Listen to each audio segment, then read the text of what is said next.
Special जज central अर्जमंद Shah ने Adiala jail में बानी पीटीआई और बुशरा बीबी की मौजूदगी में तोशाखाना 2 केस का फैसला सुनाया। अदील वड़ाइच ब्यूरो चीफ इस्लामाबाद हमारे साथ मौजूद हैं। अदील, ये बताइएगा कि इस केस में अभी तक क्या कुछ हुआ, कितनी सुमातें इस केस की हुई, गवाहान के बयानात किस किस स्टेज पर कलमबंद हुए और गालिबन इससे पहले भी फैसला सुनाया जाना था मगर मुलतवी होती रही समाअत। देखें, पहले मैं आपको ये बता दूं कि इस केस में कौन सी दफ़ात के तहत जो है वो सज़ा सुनाई गई है। जो स्पेशल जज शाहरुख अर्जुमन ने तोशाखाना 2 केस में जो सज़ा सुनाई है, इसमें जो पीपीसी का पाकिस्तान पिनल कोड का जो सेक्शन 409 है उसके तहत दोनों अफराद को अलग अलग 10-10 साल कैद की सज़ा सुनाई गई है, जिसमें जो पब्लिक ऑफिस होल्डर और उसका डिपेंडेंट जो है उन्होंने अवाम का ट्रस्ट ब्रीच किया है, उन्होंने उनके जो एतमाद को, उनके ट्रस्ट को ठेस पहुंचाई है अपने इख्तियारात का नाजायज़ इस्तेमाल करते हुए। इसमें उनको 10-10 साल कैद की सज़ा सुनाई गई है,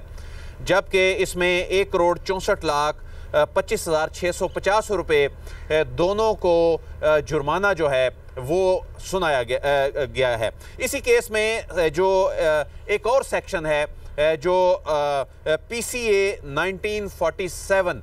जो कि एंटी करप्शन से मुतल्लिक कानून है, और इसमें जो इंसदादे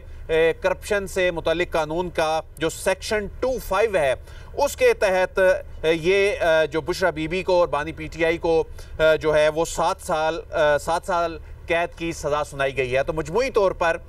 ये 17 साल कैद की सज़ा हो गई इस केस में, और इस केस में उनको 1,64,00,000 रुपये दोनों को जुर्माना भी जो है वो सुनाया गया है।